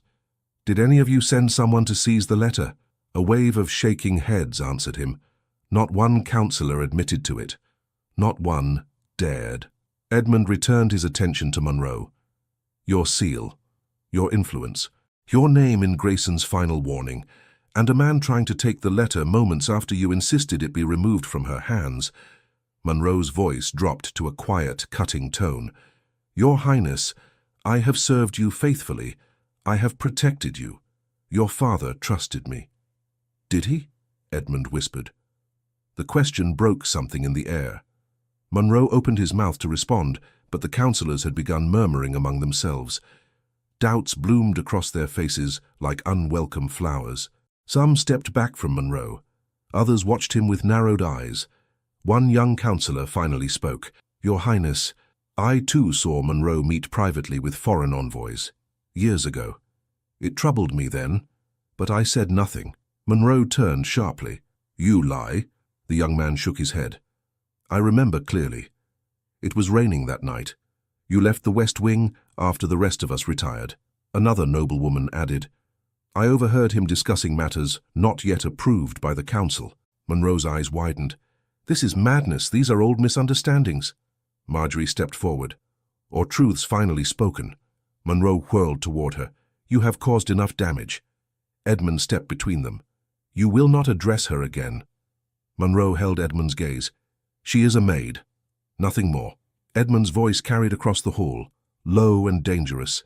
She has more courage than any man who hides truth under the guise of duty. A hush fell. Marjorie's breath caught, but she did not speak. She stood behind Edmund, neither shrinking nor forcing her presence, simply standing despite her humiliation, because she believed in the truth she carried. Monroe's expression shifted. Something new flickered there, something Marjorie couldn't name. Not fear, not anger, calculation. He smoothed his coat, regained composure, and took one deliberate step forward. "Your Highness, you must decide who you trust. A servant brought you a letter hidden for decades, and now you question the loyalty of your council, those who have served your father and you faithfully." Edmund replied, "Faithfully or conveniently?" Monroe exhaled slowly. "Your Highness, you stand on uncertain ground. A kingdom cannot be governed by doubt. A kingdom cannot be governed by lies." "Then set aside this foolishness," Monroe insisted. "The letter reveals nothing concrete. No names of accomplices, no dates, no proof beyond suspicion." Marjorie lifted her voice. "Grayson feared writing names. That alone proves a danger existed." Monroe did not look at her. "Grayson feared shadows." Edmund held up the letter. "Then we will find what casts them." Monroe's jaw tightened. A noble stepped forward cautiously. "Your Highness, perhaps an inquiry?" "Yes," Edmund said, "a full inquiry into every negotiation, every meeting, every decision made in my father's reign and mine." Monroe whispered quickly, "Your Highness, if you do this, you will divide the court." "It is divided already," Edmund replied. Monroe glanced toward the nobles, saw doubt in their faces, and turned back sharply to Edmund. "You cannot let this letter dictate your judgment." But Edmund shook his head slowly. "Grayson warned me. Cedric tried to warn my father. Marjorie risked everything to warn me now. If all three saw danger in you, how can I ignore it?" Monroe's eyes flashed. "You will regret this." Edmund stepped back. "I only regret trusting you." The hall shuddered with gasps. Monroe inhaled sharply through his nose, gathering control. He looked around the marble hall at every noble who now eyed him with suspicion. At last, he looked at Marjorie. "You," he said quietly, "you have undone years of careful structure." Marjorie stood tall, though fear shivered beneath her skin. "Truth does not undo structure. Lies do." Monroe stepped closer to Edmund one last time. "Your Highness, you must listen to reason. Cast aside this childish doubt. A servant—" Edmund cut him off. "Enough." The hall held its breath. Edmund's voice rose, clear and final. "From this moment, Lord Monroe, you will be removed from all matters concerning the throne until the inquiry concludes. You will remain in the castle under supervision." Shock rippled through every noble. Monroe's face drained of color. He tried to speak, but no sound emerged. Edmund turned to the guards near the entrance. "Escort him." The guards stepped forward. Monroe finally found his voice. "You have just doomed your reign." Edmund replied quietly, "No, I have saved it." As the guards approached, Monroe looked wildly toward the council, but no one moved to defend him. No one spoke. Their silence was louder than their words. He allowed himself to be escorted away, but not without turning once more to Edmund and Marjorie. And then he said something so unexpected, so chilling, that it stopped Marjorie's breath. "You think you know everything now, but you have no idea what Grayson truly meant. You have not yet seen the worst truth hidden in that letter." The hall remained frozen. Long after Lord Monroe disappeared through the tall doors, his last words dissolving into an uneasy hush. For the first time since the session began, the room felt less like a battlefield and more like the aftermath of a terrible storm. The tension did not vanish. It only settled into quieter corners, subdued but present like embers waiting for breath. Edmund stood motionless, the folded letter still in his hand. Marjorie watched him closely. His expression had changed again, but not with anger or fear. Only weariness remained, and beneath that something steadier, a quiet strength, as though a piece of him had clicked into place. One of the younger councillors cleared his throat with caution. "So, Your Highness, the inquiry will require clarity. Before we proceed, may we hear your intentions?" Edmund turned to him slowly. "My intentions are simple. The truth that was buried will be uncovered. Every record will be examined, every negotiation reviewed, no matter how long it takes." Another nobleman stepped forward, bowing his head. "Your Highness, some of us suspected inconsistencies in the past, but we lacked courage. We apologize." Edmund shook his head. "Apologize not to me, but to the kingdom. Your silence allowed deception to grow." The nobleman lowered his eyes, chastened. Marjorie stepped forward slightly, though still at a respectful distance behind him. Her heart felt heavy, not from fear but from all that had happened. Her humiliation, the council's scorn, the confrontation, Monroe's influence unraveling before her eyes. The councillors who had once looked at her with disdain now avoided meeting her gaze. Some appeared ashamed, others simply confused. A few seemed relieved, as though a shadow had been lifted. Edmund noticed her hesitation. "Marjorie," he said softly, "come closer." She obeyed, stepping to his side with quiet steps. The nobles watched with interest, but no longer with hostility. Her courage had altered something in them, too. Edmund addressed the council. "You owe her gratitude. She brought to light what you were unwilling to see." A murmur of agreement rippled through the hall. The skeptical councillor, now stripped of his earlier bravado, bowed slightly toward her. "Miss Wells and I misjudged you, as many of us did." Marjorie lowered her eyes. "You acted as your station taught you to act, sir. I take no offense." The man's shoulders fell, relieved by her grace. Edmund turned to the group. "Before we end this session, there is one matter left, the arranged marriage." At once the hall grew still again. Though Monroe had dominated the debate, the arranged alliance had been the reason they gathered in the first place.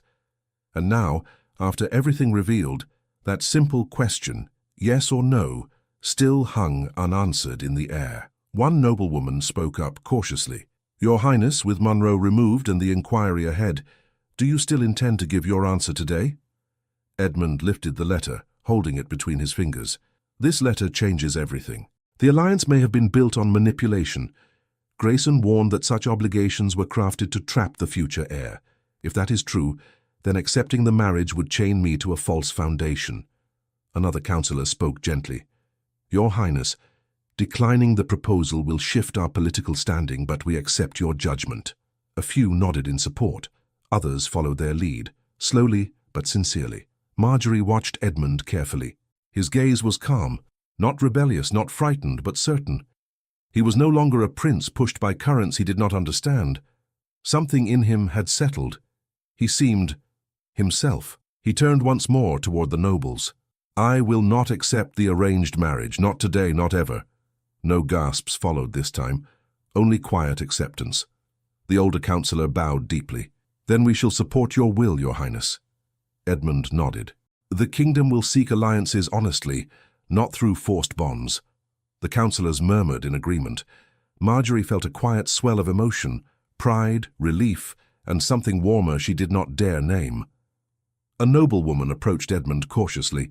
"Your Highness, if I may suggest, perhaps you should rest. You have carried the weight of an entire court today." Edmund glanced at Marjorie. "I am not the only one." The noblewoman smiled kindly. "Then Miss Wells should rest as well.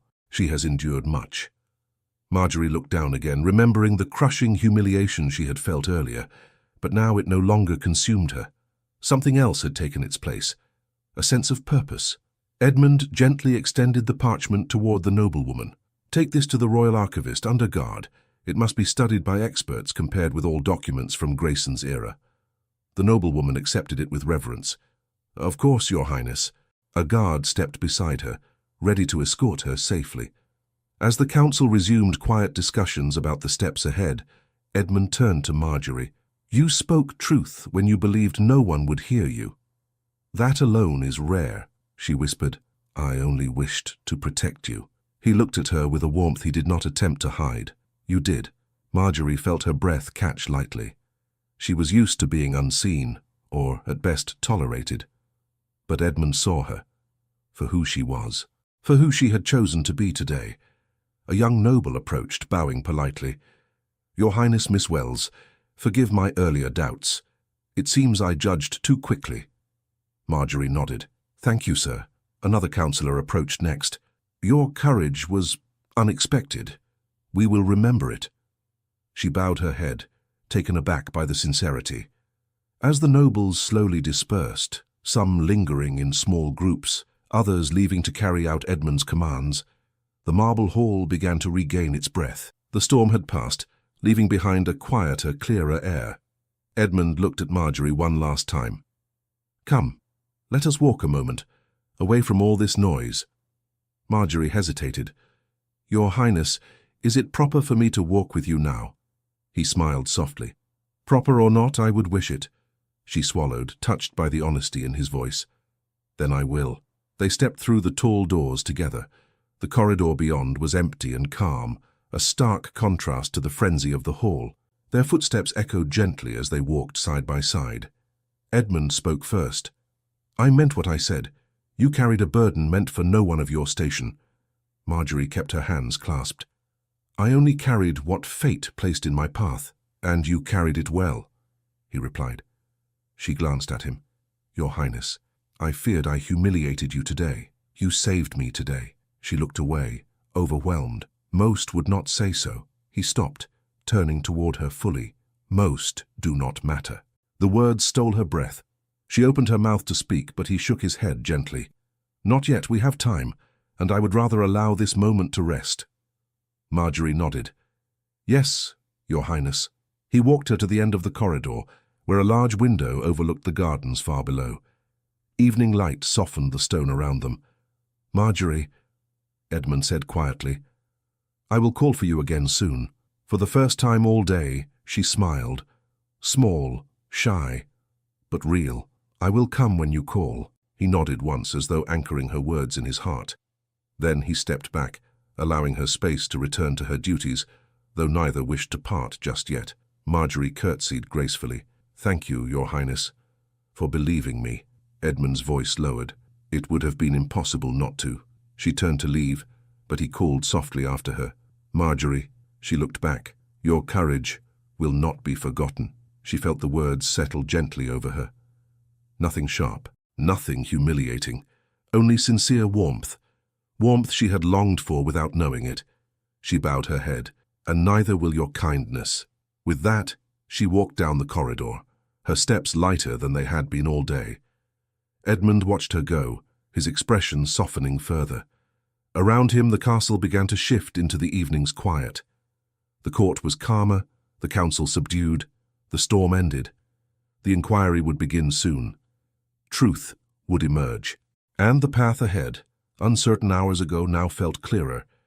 No fear followed him now, only purpose, and the memory of a maid who had stood before a kingdom to speak truth. The morning after the council session, Westerdale Castle woke slowly, as though it too had endured the storm of the previous day.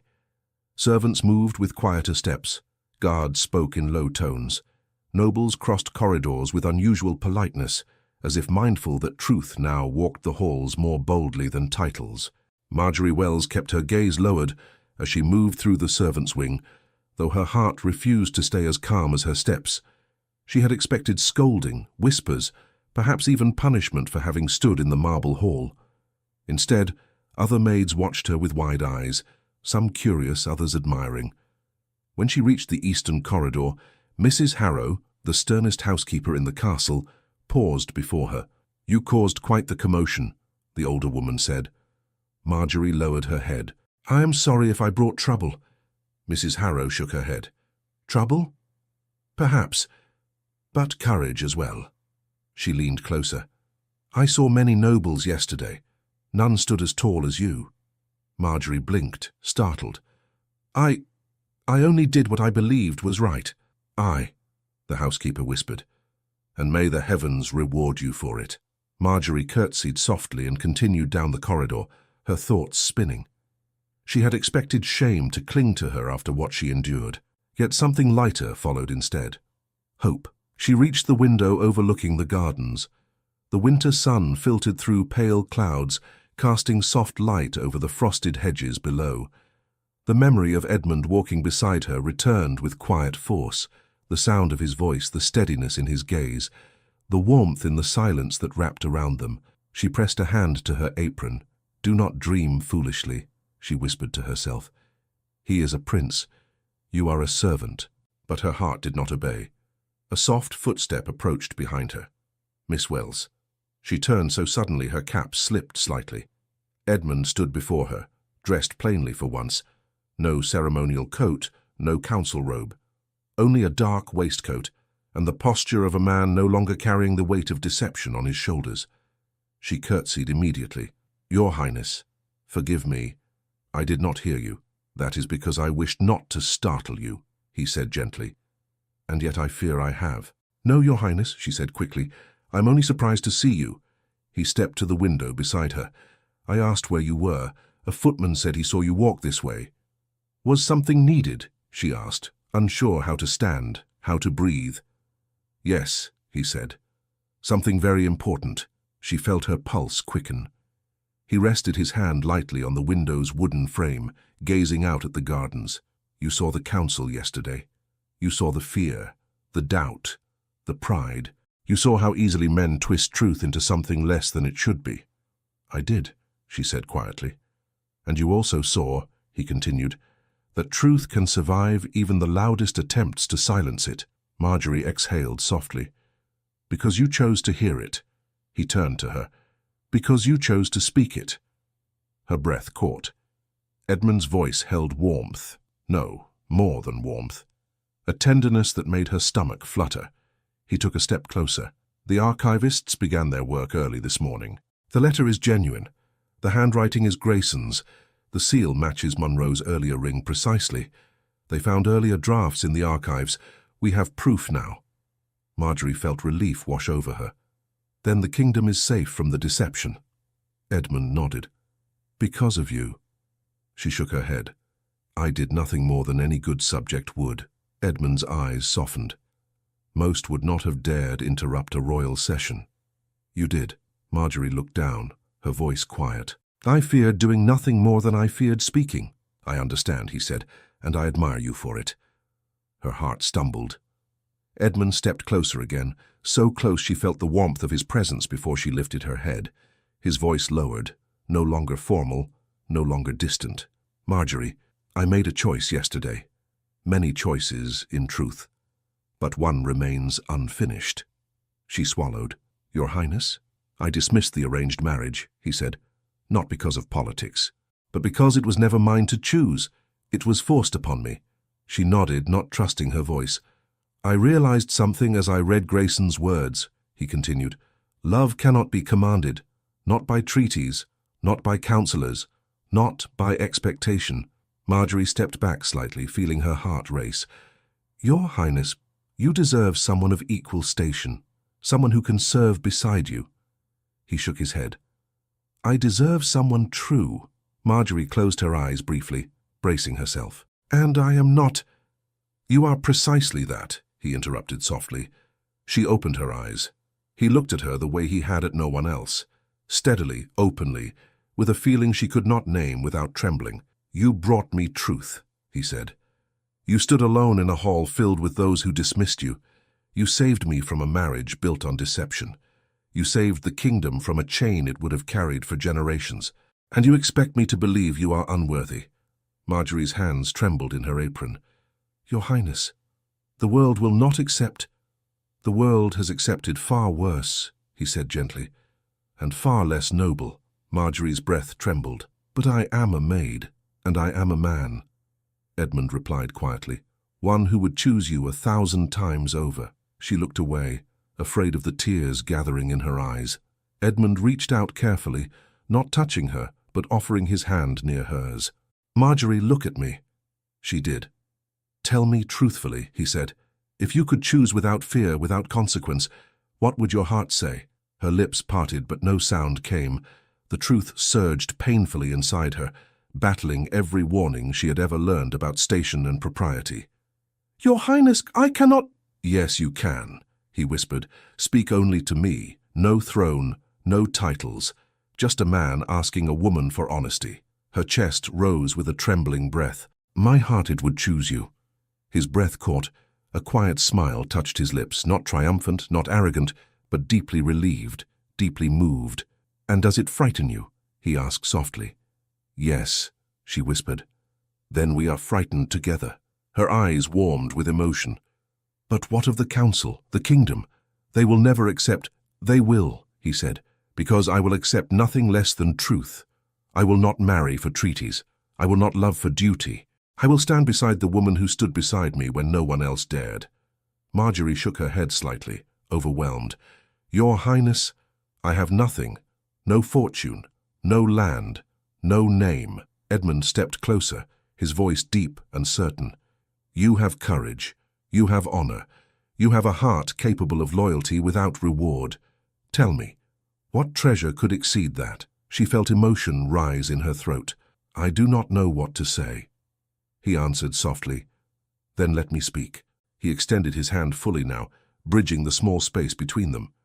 "Marjorie Wells, would you allow me the honor of walking beside you, not as a prince commanding a servant, but as a man offering his heart to the woman who saved it?"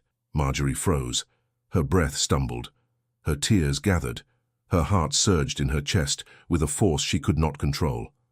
"Your Highness," she whispered, I do not know if I am worthy of such a place."